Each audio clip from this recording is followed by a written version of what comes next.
Hello, is that Joyce? Yes, it is. Hi. I'm looking at a photograph of you. Who is this? It's Romesh Senewiratne-alagaratnam. I'm looking at a photograph from about 1971. And it's with Max Rosenheim. You remember him?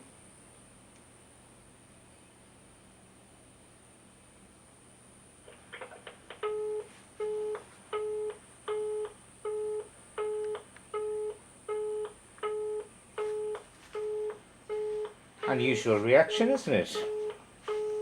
I rang this lady here. She's in her 70s now, close on 80, perhaps. And she's my father's secretary.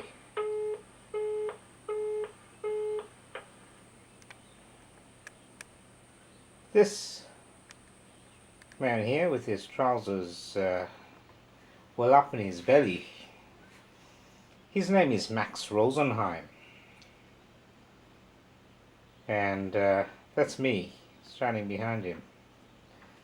And when I was told that I was going to be meeting Sir or Lord Max Rosenheim, I was told that if I spoke to him at all, I was to address him as Lord Sir Max Rosenheim.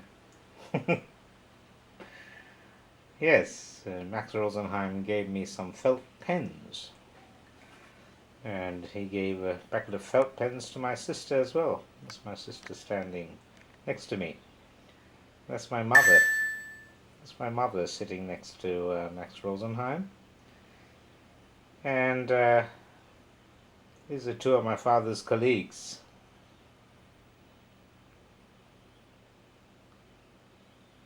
So welcome to Brian's lab, a documentary on the laboratory that Max Rosenheim was instrumental in funding. And this is the team. This is in the 1970s, early 1970s. The person on the far right, that's my father. Next to him is my mother. And yeah, that's a team that did research in Sri Lanka between 1970 and 1975 or 1976. And that's what this documentary is about. I have three sources of information about the lab and what was done there.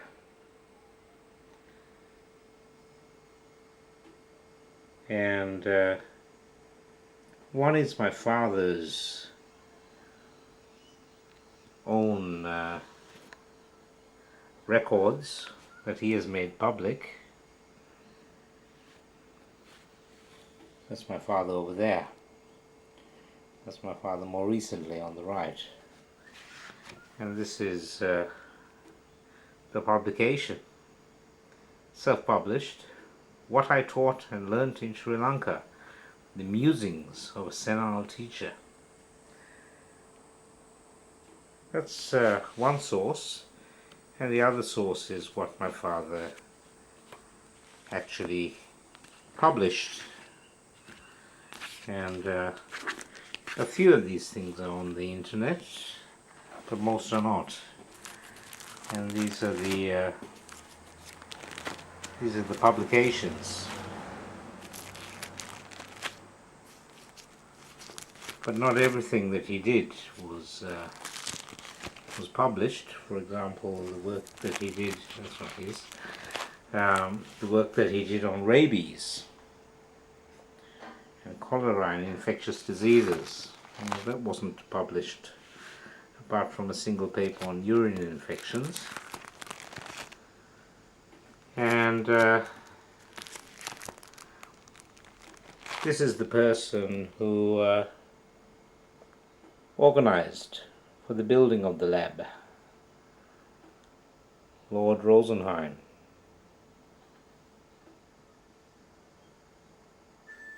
Emeritus Professor of Medicine at University College Hospital. Now, until recently, President of the Royal College of Physicians, who died on the 2nd of December 1972. And as I said, that photograph was taken in 1971 when he came and visited the lab, as it was called. It was called the lab. The other source of information is my mother's journal. And my mother was the co-author of some of the papers, but this is her handwriting. And she compiled these journals between 1970 and 1976, or late 1975. The last of the entries is this strip over here.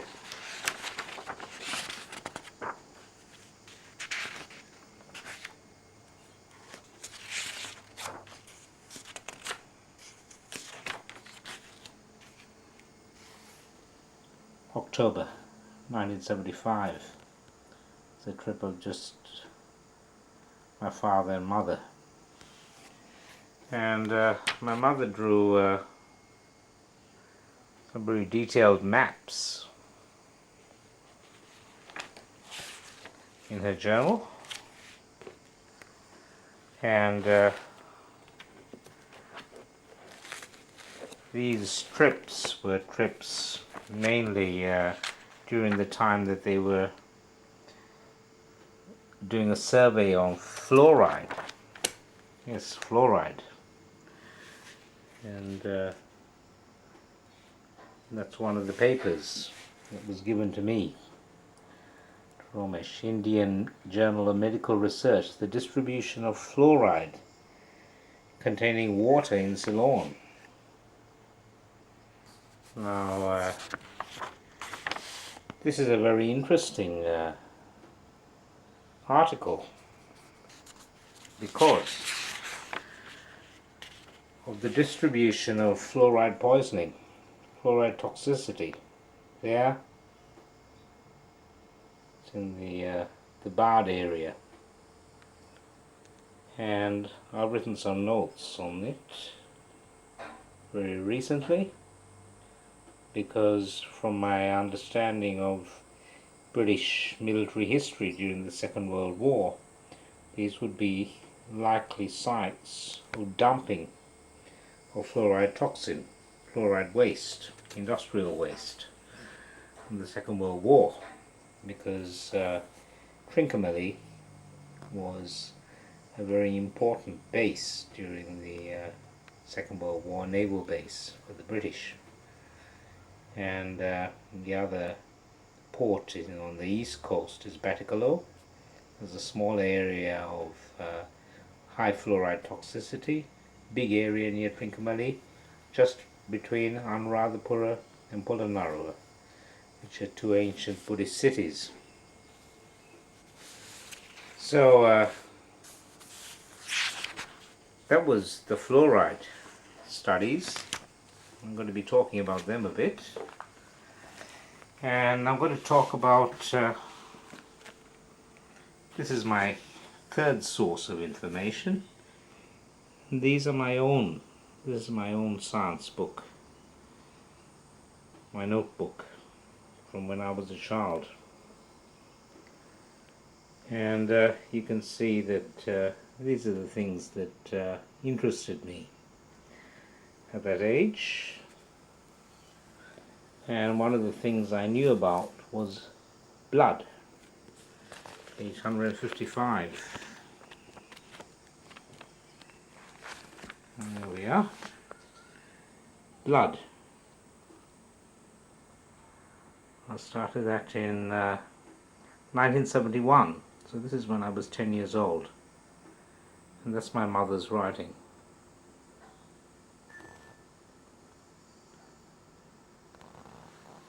The word platelets and help blood clot, that's my writing.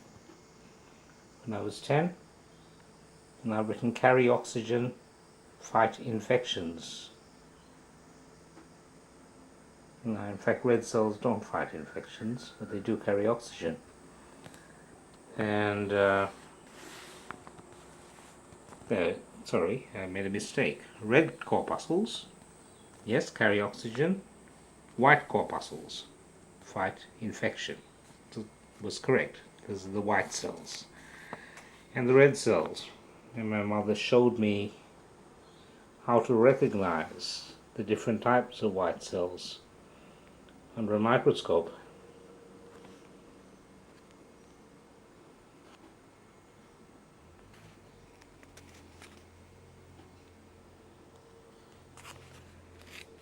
And then over here is the main thing I'm going to be focusing on in my research at the moment. Malaria. Malarial parasite, Plasmodium. And that's how you recognize it. The ring stage, the schizont, Schuffner's dots, the amoeboid stage, the schizont, the trophozoite, the merozoite, and the gametocyte. And I did a little bit of revision on that today, which I'll share with you a little bit later, because it might give some ideas about how we can combat malaria in the modern world, after I show you a little bit about why I think we're failing to control malaria. And that's because of the people who are funding the research and the nature of the research and the treatment programs of the World Health Organization and the United Nations. So this is my own drawing of how to make a blood film.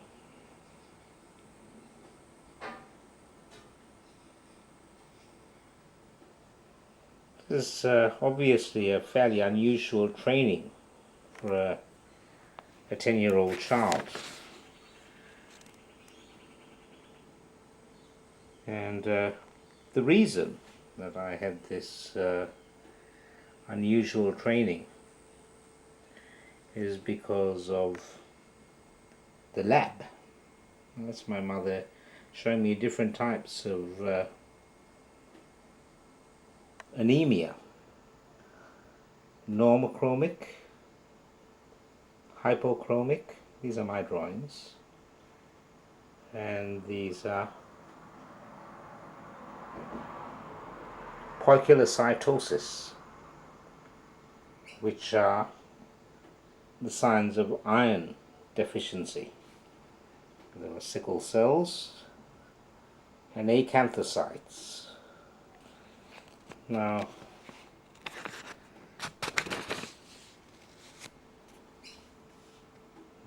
target cells and Burr cells. So what they were looking at is hemoglobinopathies, abnormal hemoglobins. And that's one of the topics of research. The big one was anemia.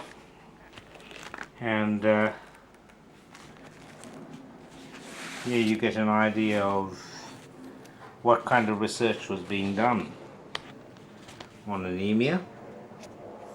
Those were the research subjects.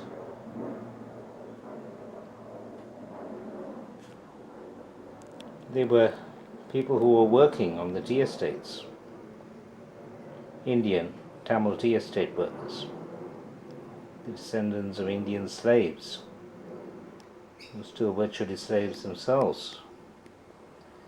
It says, tea pluckers waiting to be bled and fed with iron.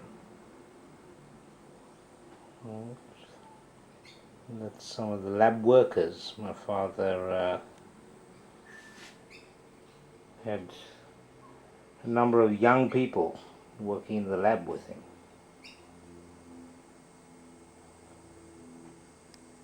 Some of them were recent graduates, it's registrar, and he was building himself a little empire. And the funding for this lab, the lab was built just around there, adjacent to his ward at the Kandy Hospital. That's his ward when he first got there in 1968. And those are the beds. It's being visited. My father makes the point. Inside the ward, after painting by us, the tie was to impress visitors from the Hope ship. Alright, I'll explain to you a little bit about the Hope ship. They're the Americans. The Americans were the Hope ship. Now, as I said, the person who sponsored this research or organized for the grant that my father got from the Nuffield Foundation was Lord Max Rosenheim. In fact, Lord Max Rosenheim, before he died, became Baron Max Rosenheim. And there's not a lot about him on the internet. Not a lot at all. But this is a paper. It's one of his lectures that he gave when he was the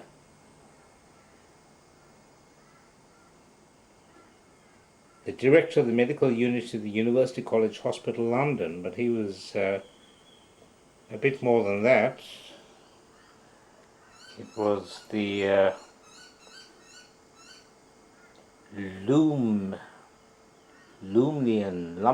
lecture delivered at the Royal College of Physicians of London in 1963. Now, he was also the Professor of Medicine at the University of London, but he was basically Britain's most senior doctor. He was of Jewish origin,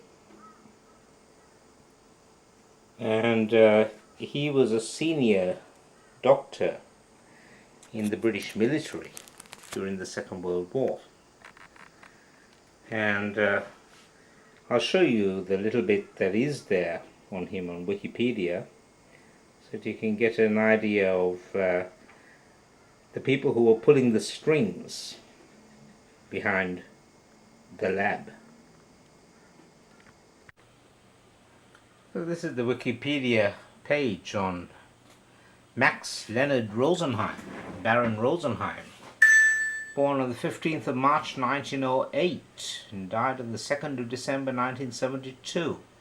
Was a British physician and academic. As you can see, there's not a lot about Max Rosenheim. There's not even a photograph of him. But I'll show you some photographs. You can find a few photographs of him on the internet. But I'll just read that to you. Rosenheim was born in London and educated at Shrewsbury School, St John's College, Cambridge, and University College Hospital Medical School. In 1938, he was awarded the Billen Pollard Travelling Fellowship and worked as research assistant for Dr. Fuller Albright at the Massachusetts General Hospital. He joined the Royal Army Medical Corps in 1941 and served in the Middle East and Italy, leaving the army as a brigadier. From 1945 to 1946, he was consultant physician in the Allied land forces in Southeast Asia. From 1949, for the next 21 years, he was professor of medicine at University College Hospital, resigning in 1960. Now, 1949 to 9 plus 21 years makes it 1969, not 1960. In fact, it makes it 1970. So there's obviously a mistake somewhere there. I'm not quite sure which one it is. It says he retained his links with UCH, however, acting as a part-time physician. His own particular medical interests were renal disease and hypertension, and he was among the first in his profession to convince his fellows that hypertension, which is high blood pressure, could be treated. He delivered the Lumleian lecture at the Royal College of Physicians in 1963, entitled Problems of Chronic Pyelonephritis. In 1966, he was elected president of the Royal College of Physicians and elected a Fellow of the Royal Society.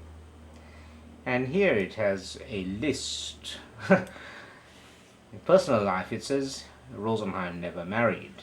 Indeed. So this is basically other titles. Mr. Max Rosenheim. In 1932, he became Dr. Max Rosenheim. In 1938, he became Dr. Max Rosenheim, MRCP. In 1941, he became Dr. Max Rosenheim, FRCP. In 1950, right, so he was Dr. Max Rosenheim, FRCP, during and immediately after the Second World War. Then he became Professor Max Rosenheim from 1950. And then he became Sir Max Rosenheim in 1967. So that is just before my father came back to Sri Lanka, because my father was Max Rosenheim's registrar.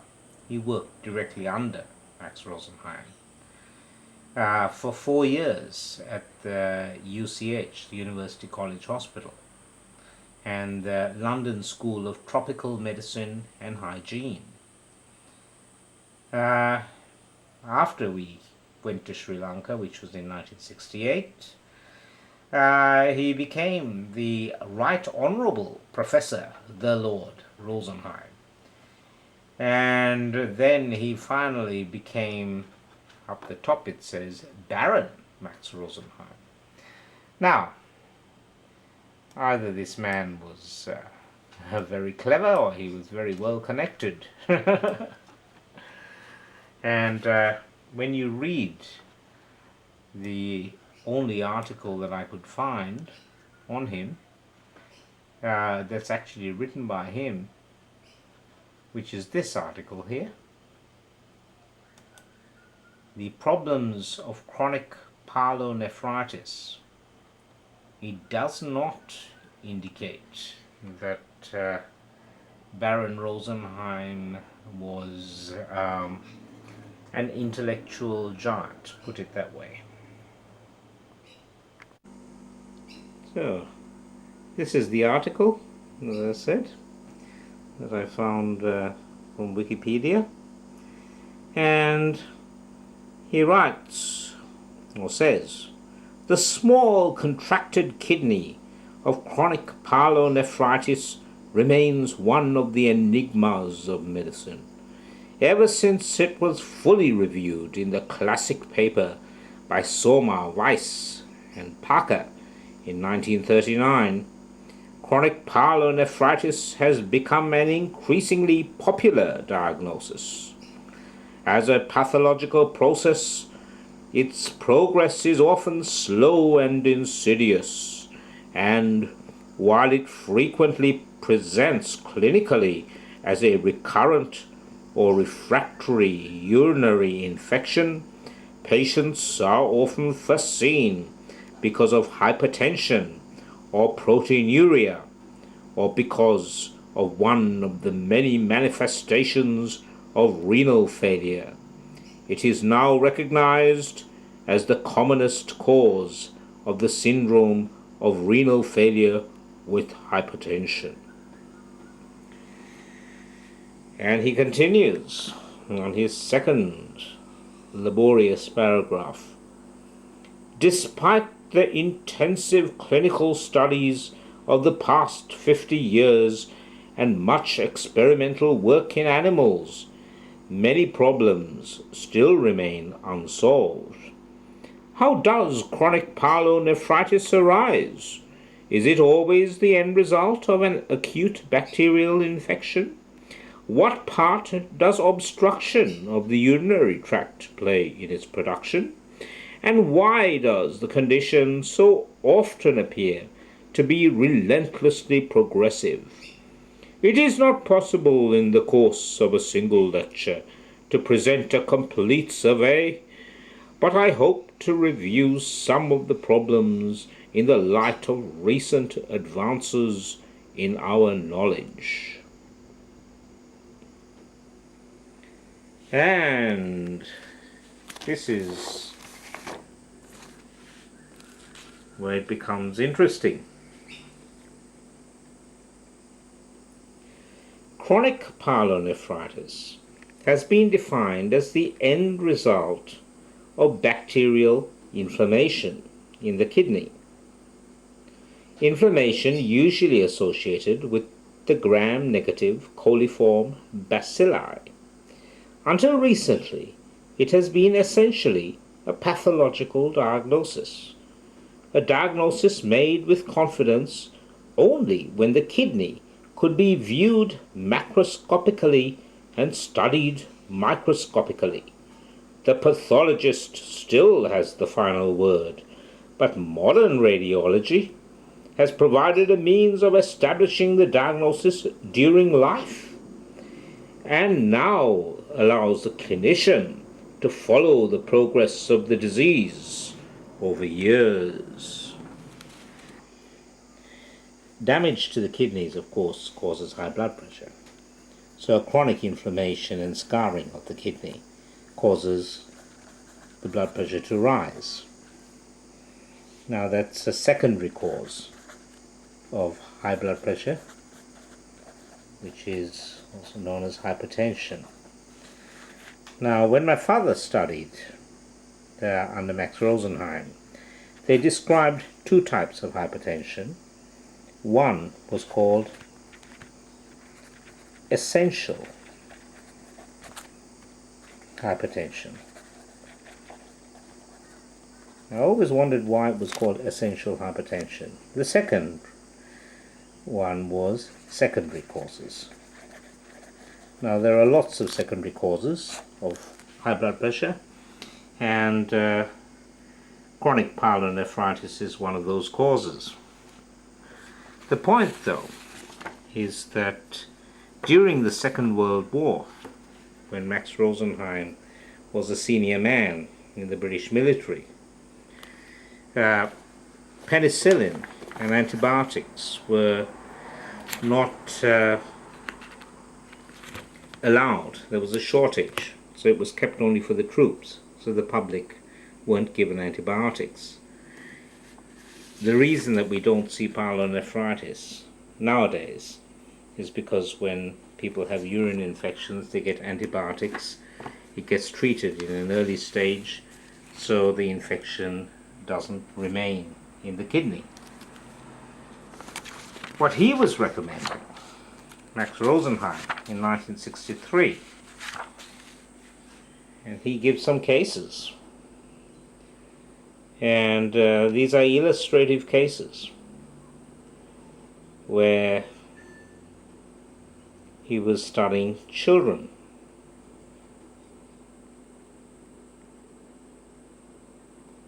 he was studying them with x-rays.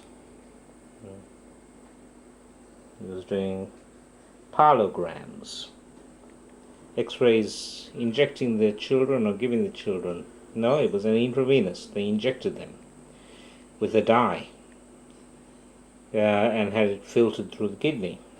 So that's what he was presenting in his lecture.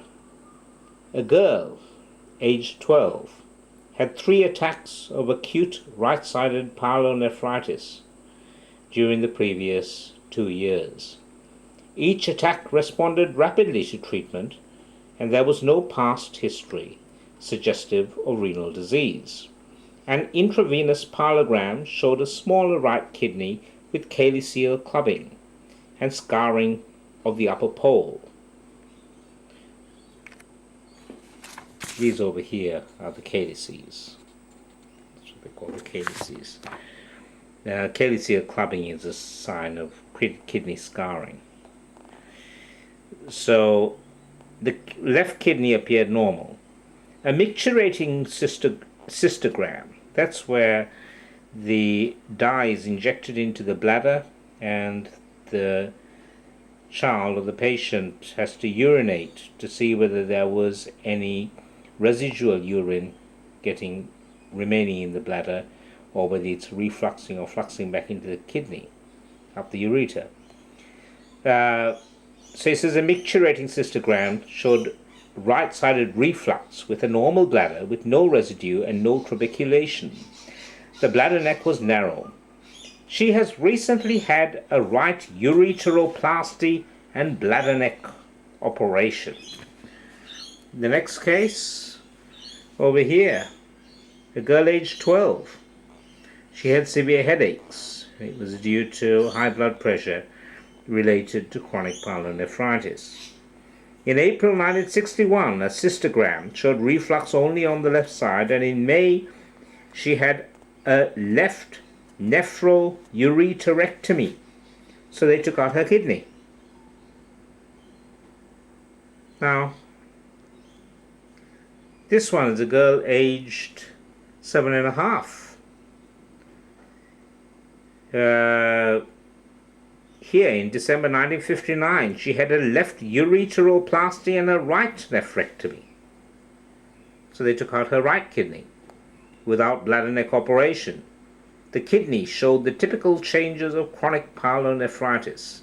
When he said earlier that the final the diagnosis is with the pathologist and macroscopic and microscopic study, what he's talking about is cutting out the kidney and having a look at it under the microscope.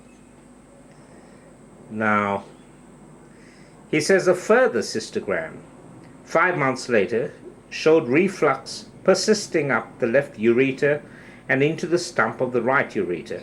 She is now very well, with normal fundi, growing well, and her blood pressure is controlled on 10 milligrams of guanethidine daily. There's another case that he talks about. Another example of a left nephroureterectomy. That means they take out the kidney and the ureter, which is the tube that runs down from the kidney to the bladder. Now, this is surgical treatment for high blood pressure. And Max Rosenheim was instrumental in promoting this surgical treatment for high blood pressure, but he was also involved in promoting medical, meaning drug treatment for high blood pressure. But importantly, he was a mover and shaker when it came to funding, because he was, as my father says, a VIP at the Nuffield Foundation. Now, this is where I found some very interesting things. And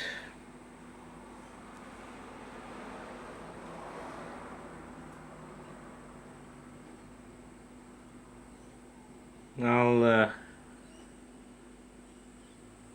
read this paragraph because this is my father's account of how he got the Nuffield Foundation to give him an enormous grant. He's the one who calls it an enormous grant to build a clinical research laboratory. This is in a passage called Research. There was no research laboratory when I arrived in Kandy. I partitioned off a tiny space, 8 foot by 8 foot, at the end of my ward, just next to the stinking toilets where patients defecated on the floor, being unable to reach their destination. I called it my research lab. The professor of medicine gave me a table, a chair, microscope, paper, and pencil. That's it, he said. With these somewhat limited resources, we embarked on a research project on beetle chewing, that terrible addiction which is such a potent cause of buccal and lower esophageal cancer. It were the medical students, some present here, who did that outstanding bit of research, visiting every house in Kandy, interviewing each of the occupants.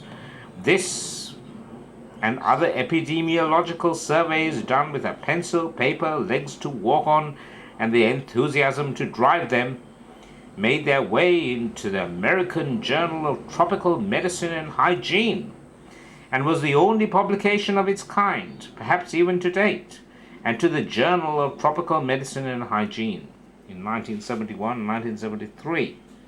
So that's the first paper that we've got in here, which is beetle chewing. Beetle chewing in Ceylon. Now that's Brian Senewiratne and Chris Uragoda, who was already studying beetle chewing when my father arrived in Sri Lanka, I think. Now I'll discuss that a little bit later and how that relates to the tobacco companies. But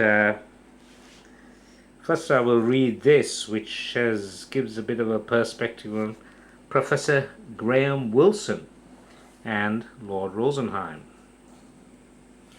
You see, my father didn't know about the machinations that were going on at the top relating to the Colombo plan, because my father was, you could say, given British training after the Colombo plan had been well and truly underway. So we'll have a look at that in a sec. I'll first read this to you. I tried to introduce you to critical thinking. On a ward round, faced with a patient with profuse diarrhea, I said with typical British know-all, "That's amoebic dysentery." Turning to one of you, I asked, "What do you think?" The reply, "Amoebic dysentery." BS. Why? Student, because you said so. I responded, just because I said so does not necessarily mean it is correct. Take some feces to the research laboratory, i.e. the room next to the toilet, and see if you can find amoebic cysts or trophozoites. She was back in a flash. Sir, there are giardia. BS. That's him. So I was wrong. Why don't you all do a research project and see how many of the diarrheas treated as amoebasis are actually correct? So started another research project. As other excited students joined her in a mad rush to get into this poky little room, in walked Professor Graham Wilson, an emissary sent by Lord Rosenheim, my former boss, to see how I was faring. I was supposed to believe that was a coincidence. Wilson was Professor of Medicine, Glasgow University, and a VIP in the Nuffield Foundation. He was about to fundamentally change my life in Ceylon. Seeing the madly rushing students, he asked, "What's going on here?" "BS, these are students in my research laboratory working on the pathogenesis of diarrhea." "Wilson, is this your research laboratory?" "BS, yes. Why? What's wrong with it?" Right. Now my father knows how to tell a story, right? But the problem is because he is so intent on self-aggrandizement, it's sometimes difficult to know what is the truth and what is not. However, he does. I'll read the next paragraph because it gives you a little bit of an insight into it. He returned to London, and I got a letter from the Nuffield Foundation that I had been awarded one of the largest research grants ever awarded to any Ceylonese to set up a clinical research laboratory. It remained nameless, but should have been called the Medical Students Clinical Research Laboratory. It was the only clinical research laboratory in the whole of Ceylon. I did not intend to make all of you into research workers, but I hoped to have a place so that anyone could try out any idea, however crazy it was. Now, the point is, if this is true, which indeed it is not, there's no way that my father was going to let the medical students dictate what was done in the research laboratory. He's a very authoritarian man. However, the idea of trying out any idea, however crazy it is, on patients is a bit of a problem. That's not what research laboratories are about. So, I'll read on. The building of this laboratory was not only interesting, but carried a few lessons. It was built on that almost vertical slope just behind my ward. The building came up, but not without a fight. On the proposed site was a jack tree, old as the hills. The government had declared that no jack tree could be cut because the fruit had value as food. Now that's very reasonable of the government. My father writes, though, but this tree was menopausal. Now trees don't have menopause, not having had children in living memory. So I asked the moron, who even qualifies for the term oxymoron, who ran the hospital, whether I could cut it down and build my laboratory. Now my father obviously doesn't know what an oxymoron is. He thinks that an oxymoron is a very stupid moron. This is a bit ironic. So, no, there is a government regulation, was his reply. BS, but this is a tree which is senile, and most certainly menopausal. The gentleman who had 3 Betz cells which did not synapse was unmoved. No, it cannot be done. The typical response of no-can-do Sri Lankan bureaucrats. Now, for those who want to know what his little joke is at that the gentleman's expense, 3 Betz cells. The Betz cells are a type of neuron or brain cell. So he's saying that he had 3 brain cells which didn't join together. Now, it's typical of my father's insults to his bosses. Now, this was a presentation from 2004 to his old students in the USA. So this is the way that my father dealt with the fact that the government had banned. He was trying to created drive for self-sufficiency, so it was making it illegal for people to chop down fruit trees. But my father writes, having failed, with a very intentional reference to the Tamil Tigers in Sri Lanka, having failed after a series of attempts at peaceful negotiations to settle the problem, I decided to turn to violence, as so often happens.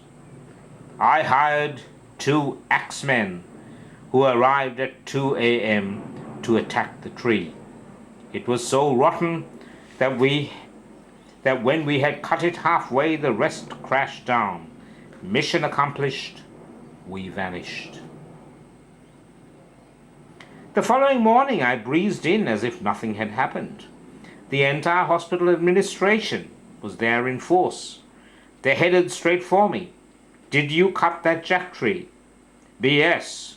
No. I only cut half the tree and Newton did the rest. My line was I had committed only half a crime, the other half being committed by Newton. My father is such an idiot. The medical superintendent, MS, you'll go to jail for this. In any case, who the hell is Newton? No, my father just, he mocks people, and he doesn't do it to their face. He does it in these kind of writings that he does, just insults people. Rather than go into the laws of gravity, I tried to be helpful. I am more than willing to replant it. MS, you can't do that. BS, can I have that in writing that the superintendent of the Kennedy Hospital has prevented the planting of a jack tree? May I point out that this contravenes government policy for which you could well go to jail? The man blew his top, wet his pants in anger. I think he had a problem with the emotional control of his bladder and stormed out. You can see what my father's like. So my father continues. The purpose of this narrative is to indicate that where peaceful negotiations fail, force may be the only answer. Any analogy with the political situation in Sri Lanka is entirely unintentional. That's rubbish, of course. It's very intentional. The jack tree out of the way, we got on with building the research laboratory. It was here that some of you had your first taste of medical research. Basic stuff, nothing to shake the world, but important in the total training of the developing mind. Students were welcome to try whatever crazy ideas they had, or if they had none, to try one of my crazy ideas. I had plenty. I've written the comment, experiments on the public poor.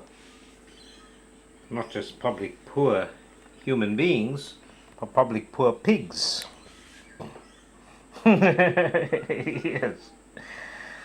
Now, here my father, this is a typical example of him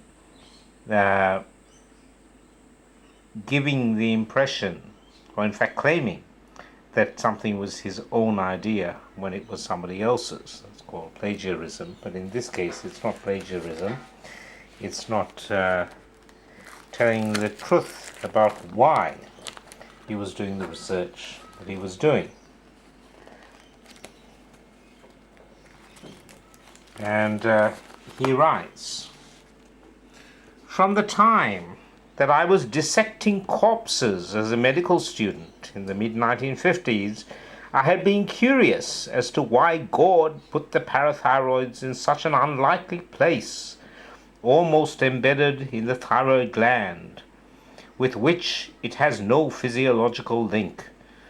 I had a vision of atoms of calcium going to the thyroid and telling it to tell its neighbor, the parathyroid glands, to do something about the falling blood calcium level. Here at last was the time to look into this crazy idea.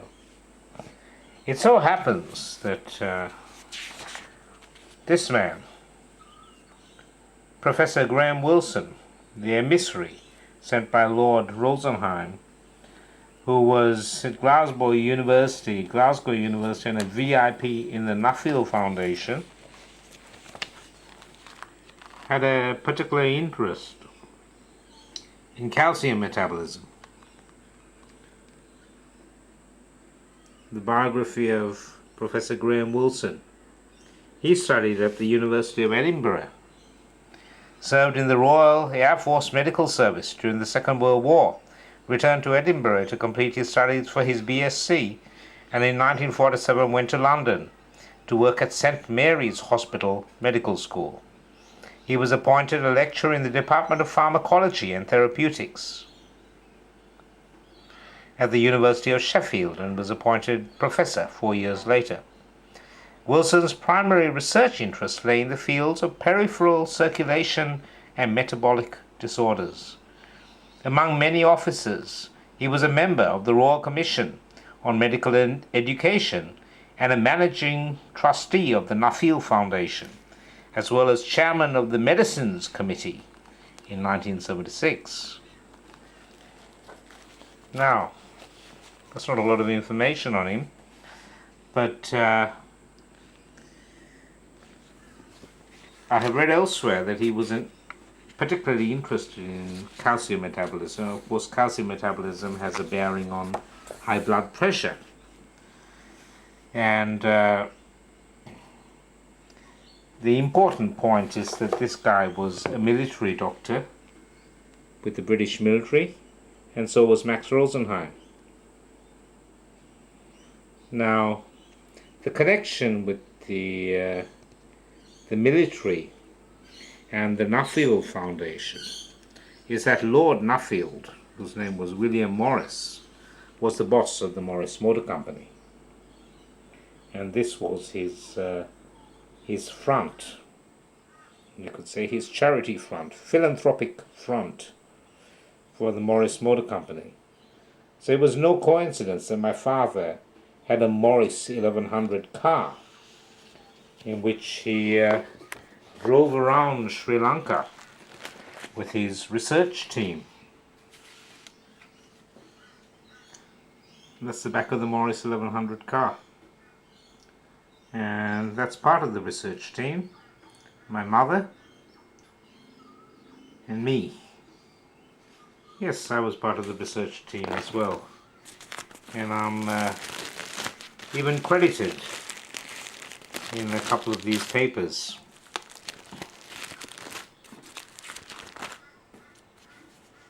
Over here. I thank Romesh and Sri Senewiratne for their help in handling the data.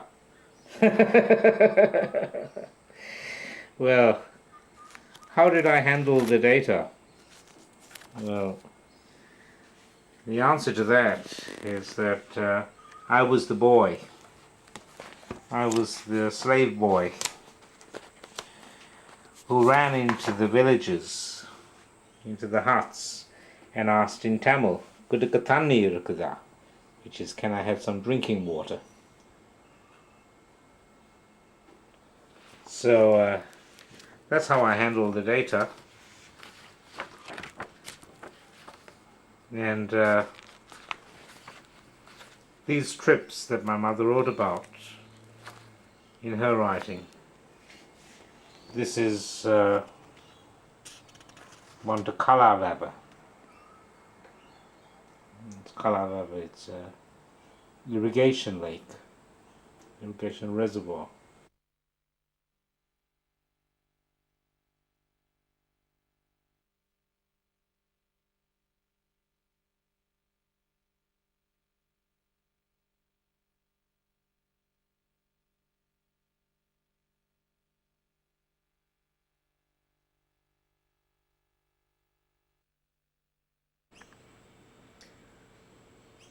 So what was Max Rosenheim's agenda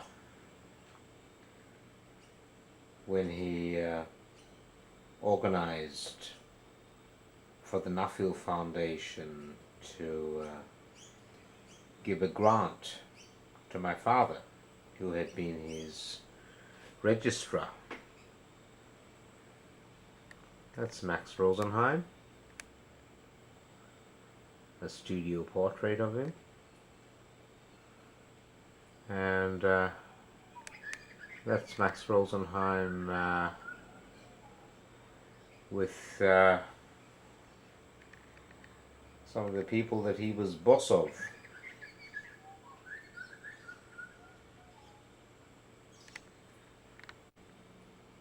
I'll read the caption. Front row. Lord Rosenheim, President of the Royal College of Physicians of London, alongside Archie, President of the Royal College of Physicians of the RCP, President of the Royal College of Physicians, Lord Rosenheim, alongside Archie, President of the RCP, 15th March 1972. In the background are board members and other presidents of the Royal Colleges of Physicians. So Archie is him, Archie Cochrane. Archibald Lennon Cochrane. Lemon Cochrane.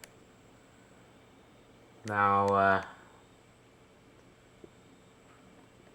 the grant that my father was given came from the Nuffield Foundation, and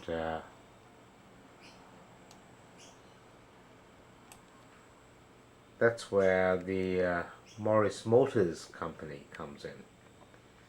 You see, the Morris Motor Company is the company that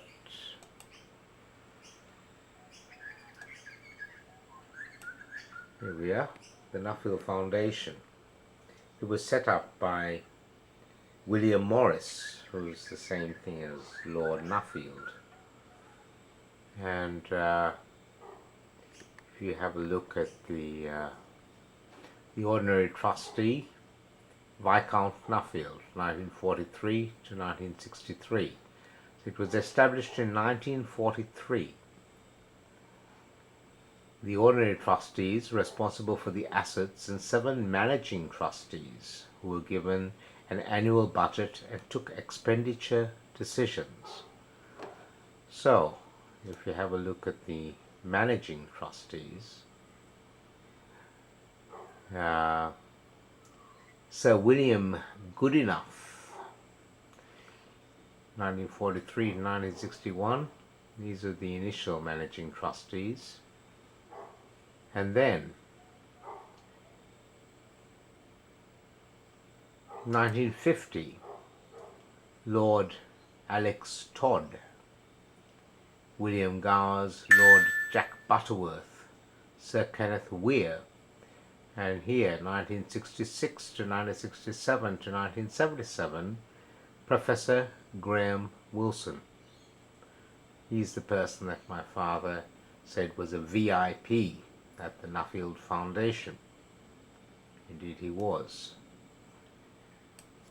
Now the next one to join in 1972, when my father was had received the grant from the Nuffield Foundation, was Professor Sir Hans L.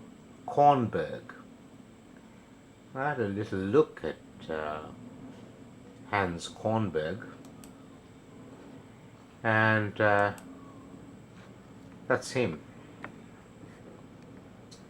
He was born in Germany of Jewish parents in 1928, and he studied under Hans Krebs at the University of Sheffield.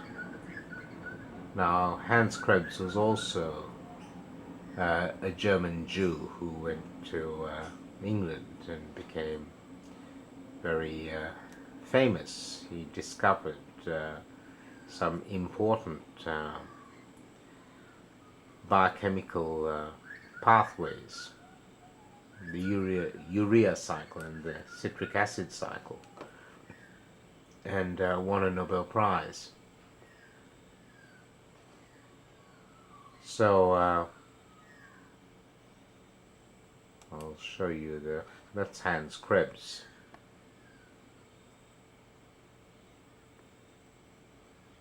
So what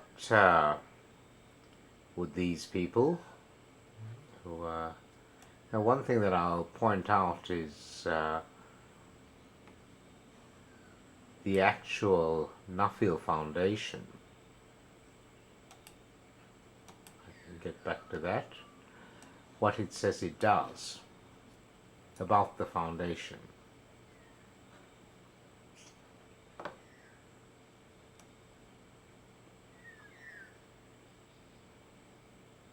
There's a Nuffield Council on Bioethics, and it has a complaints policy as well. Haven't got there yet. About the foundation. Here we are. This is what it was established in 1943 by William Morris, Lord Nuffield, the founder of Morris Motors. Lord Nuffield wanted to contribute to improvements in society. And I have to point out that this is during the Second World War,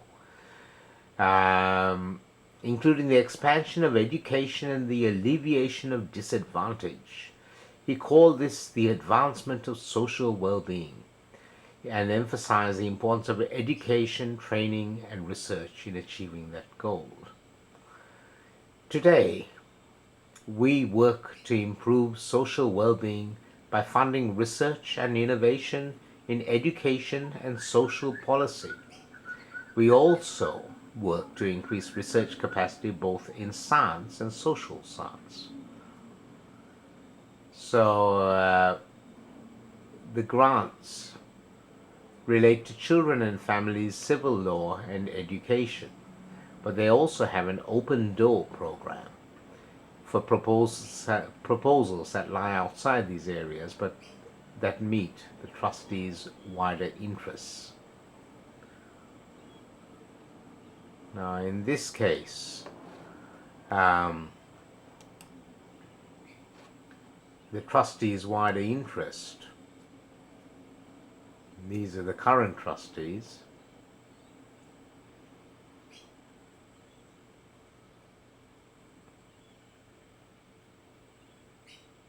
Lord Krebs.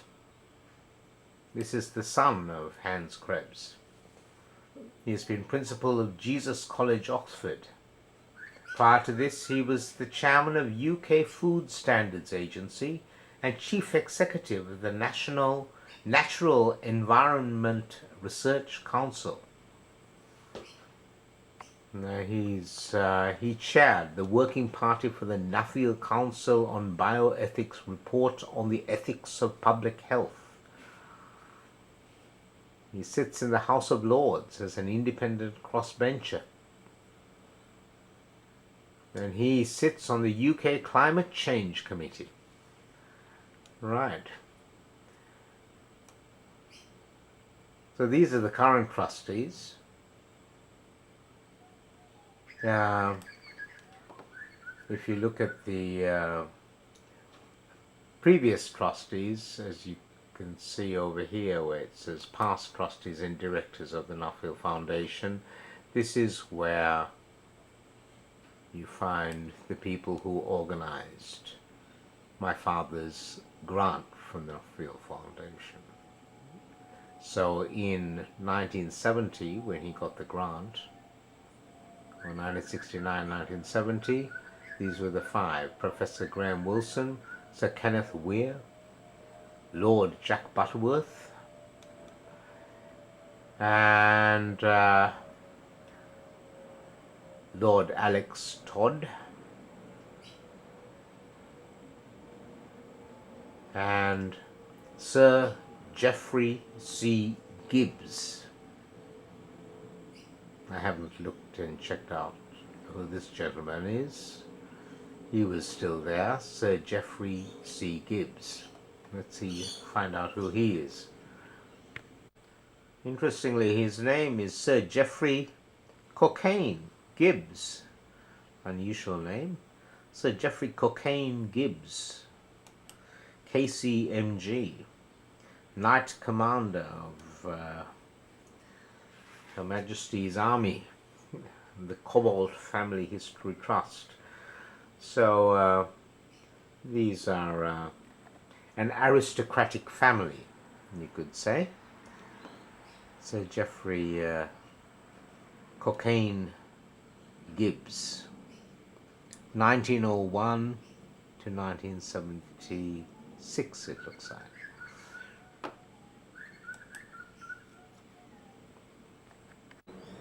And Gibbs, he was the boss of Anthony Gibbs and Sons, a British trading company established in London in 1802, whose interests spanned trading in cloth, guano, wine and fruit, and led it to becoming involved in banking, shipping, and insurance. Banking, shipping, and insurance. Now, for those who don't know about guano, guano is the phosphate-rich droppings of birds, and there are islands that are made of guano, like Nauru in the Pacific region. So that's one thing that the British were doing. They were doing phosphate mining. The other one is cloth. Now, the reason that Gandhi, Mahatma Gandhi,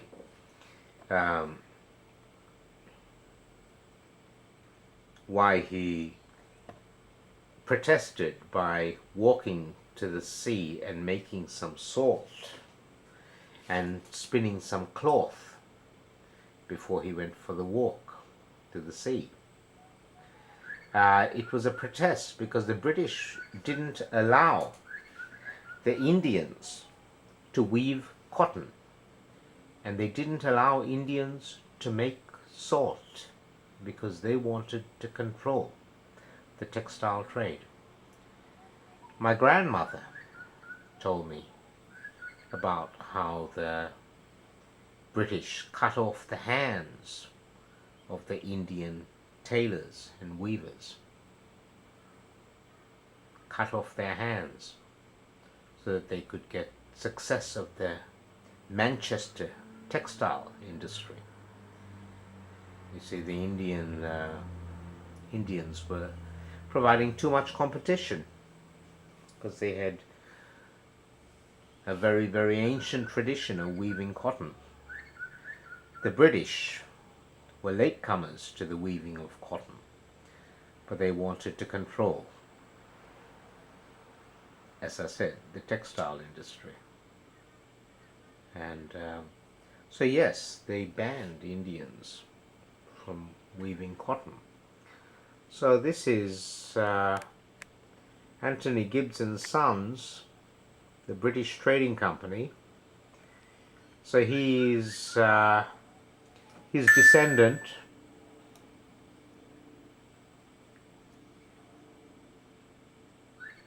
as the guano trade from 1790 onwards.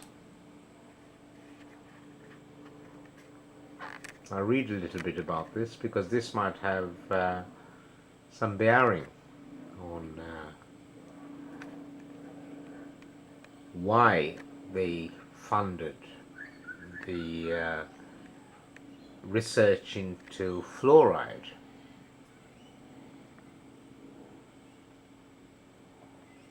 Guano trade.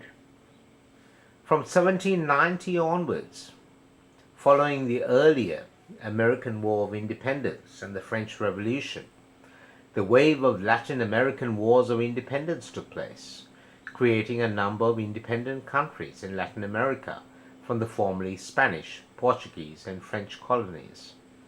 In a bid to generate cash and hence tax revenue, these new countries looked to export their natural resources back to the industrialized Europe.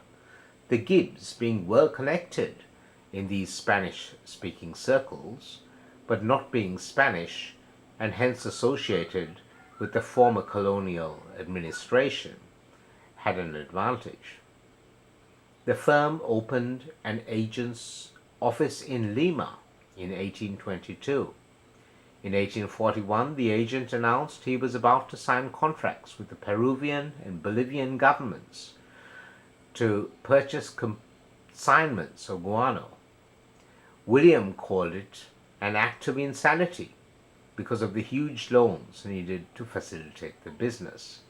Rich in nitrogen and phosphate, guano soon became accepted in England and Europe for the same purpose, with 211,000 tons imported via the ports of Bristol and London in 1856. The firm's profits from this trade were such that William became the richest non-noble man in England, remembered in the Victorian music hall ditty, William Gibbs made his dibs, selling the turds of foreign birds. That's quite funny. Within a few years, however, cheaper products such as nitrate of soda and superphosphate fertilizers were available. Hence, by 1880, the company had moved its South American base to Chile, where it manufactured nitrate of soda and its byproduct, iodine, both of which were in high demand for use in the burgeoning European and North American munitions trade. Weapons. And that is where Imperial Chemical Industries comes into the picture. The world's biggest producer of nitrate fertilizer and I take it explosives, or one of the world's biggest producers of explosives, and also the world's biggest exporter of cyanide as well.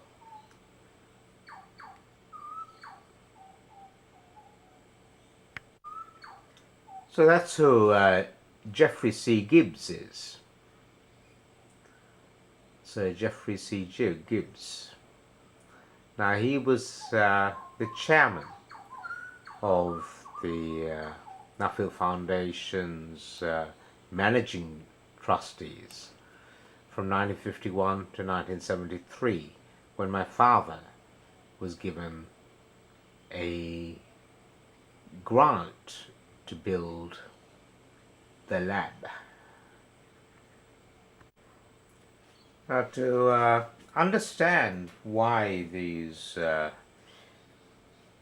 the agenda of these British industrialists, and that's indeed what they were, William Morris and Gibbs, British industrialists in the motor industry and the munitions industry and the medical industry. What they were doing in Sri Lanka, funding the lab that my father built, the Nuffield Foundation, where they studied fluoride poisoning and anemia on the tea estates. One has to understand a little bit about the Colombo Plan. This is Wikipedia's entry on the Colombo Plan.